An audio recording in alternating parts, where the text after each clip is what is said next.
دستور کے مطابق وصیت کر جائے۔ اللہ سے ڈرنے والوں پر یہ ایک حق ہے۔ پھر جو شخص وصیت کو سننے کے بعد اس کو بدل ڈالے تو اس کے بدلنے کا گناہ انہی لوگوں پر ہے جو اس کو بدلیں، اور بے شک اللہ سنتا جانتا ہے۔ اب اگر کسی کو وصیت کرنے والے کی طرف سے کسی وارث کی طرفداری یا حق تلفی کا اندیشہ ہو تو اگر وہ وصیت کو بدل کر وارثوں میں صلح کرا دے تو اس پر کچھ گناہ نہیں، بے شک اللہ بخشنے والا ہے، رحم والا ہے۔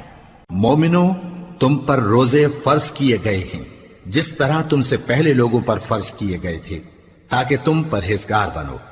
روزوں کے دن گنتی کے چند روز ہیں، تو جو شخص تم میں سے بیمار ہو یا سفر میں ہو تو دوسرے دنوں میں روزوں کا شمار پورا کر لے۔ اور جو لوگ روزہ رکھنے کی طاقت رکھیں لیکن رکھیں نہیں، وہ روزے کے بدلے محتاج کو کھانا کھلا دیں، اور جو کوئی اپنی مرضی